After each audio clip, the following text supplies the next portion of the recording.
Chapter 22. Then Eliphaz the Temanite answered and said, Can a man be profitable unto God, as he that is wise may be profitable unto himself? Is it any pleasure to the Almighty that thou art righteous? Or is it gain to him that thou makest thy ways perfect? Will he reprove thee for fear of thee? Will he enter with thee into judgment? Is not thy wickedness great, and thine iniquities infinite? For thou hast taken a pledge from thy brother for naught, and stripped the naked of their clothing. Thou hast not given water to the weary to drink, and thou hast withholden bread from the hungry. But as for the mighty man, he had the earth, and the honorable man dwelt in it. Thou hast sent widows away empty, and the arms of the fatherless have been broken. Therefore snares are round about thee, and sudden fear troubleth thee. Or darkness, that thou canst not see, and abundance of waters cover thee. Is not God in the height of heaven? And behold the height of the stars, how high they are! And thou sayest, How doth God know? Can he judge through the dark cloud?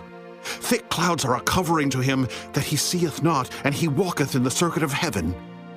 Hast thou marked the old way which wicked men have trodden, which were cut down out of time, whose foundation was overflown with a flood?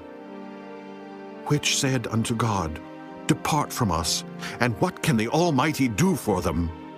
Yet he filled their houses with good things, but the counsel of the wicked is far from me. The righteous see it and are glad, and the innocent laugh them to scorn.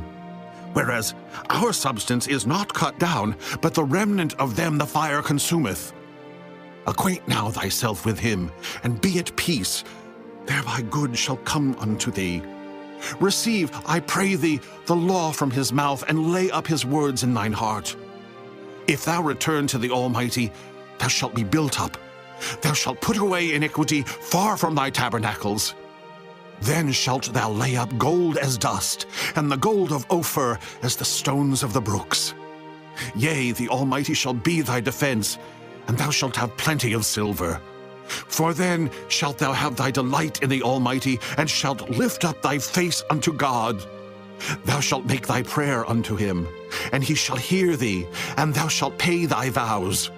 Thou shalt also decree a thing, and it shall be established unto thee, and the light shall shine upon thy ways.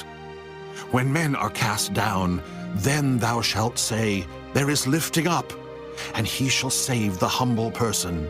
He shall deliver the island of the innocent, and it is delivered by the pureness of thine hands.